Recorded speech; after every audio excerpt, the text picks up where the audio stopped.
Namaste. I'm Dr. Malathi Panchwagh. I'm an anesthesiologist and a perioperative physician at the MVD Center of Excellence in Pune. Today we'll understand one of the most important nerves in the human body, the facial nerve. This is the cranial nerve number 7.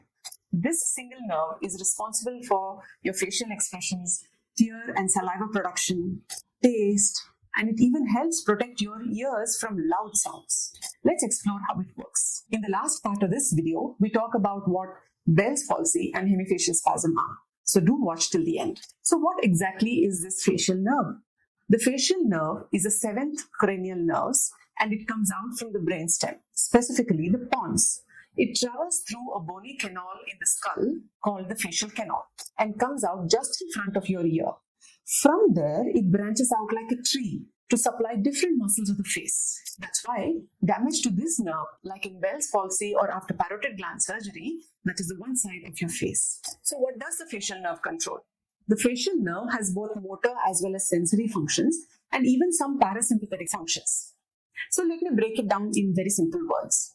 Motor function is a function that is the nerve supply to the muscles of the face. Motor functions where it controls the muscles of facial expression like smiling, frowning, blinking, closing your eyes, or puffing your cheeks. It also controls small muscles inside the ear like the stapedius that dampen loud sounds. The sensory functions of the facial nerve are basically the taste functions. This sensation of taste from the front 2/3 of the tongue are carried by the facial nerve fibers.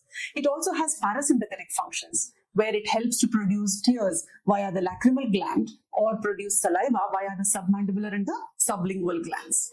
So this one single nerve helps you smile, cry, taste your food, even protect your ears from loud sounds. Now let's learn about the branches of the facial nerve. After it exits the skull, the facial nerve divides into 5 main branches in front of the ear. The first is the temporal branch, which supplies the muscles in the forehead for expressions like this. The zygomatic around the eyes for blinking or closing the eye. The buccal to the cheeks and upper lip. So for movement like this. For the mandibular, for the lower lip at the jaw. And as well for this. The cervical branch is for the neck and lower face where you pull on the superficial platysma muscle here. A good way to remember these branches is to Zanzibar By Motor Car. Each first letter stands for a branch. The temporal, the zygomatic, the buccal, the mandibular and the cervical branch. Now let's come to the common problems involving the facial nerve.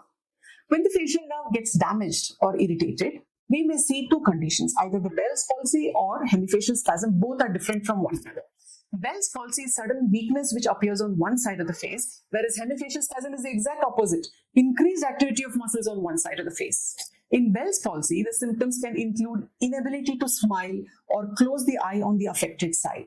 There is a drooping on one side of the face, that is the lip droops down, or there is a loss of taste in the front 2/3 of the tongue. There could be dry eyes or dry mouth. Sensitivity to loud sounds is also a feature of this Bell's palsy. Whereas in hemifacial spasm, the symptoms include involuntary, which means without control, movement of one side of the face like one eye twitching, one side of the mouth or cheek being pulled to the same side, eye rapidly closing with spasms of the cheek. Sometimes even the superficial muscle of the neck, which is the platysma, also contracts. So why does knowing the facial nerve matter?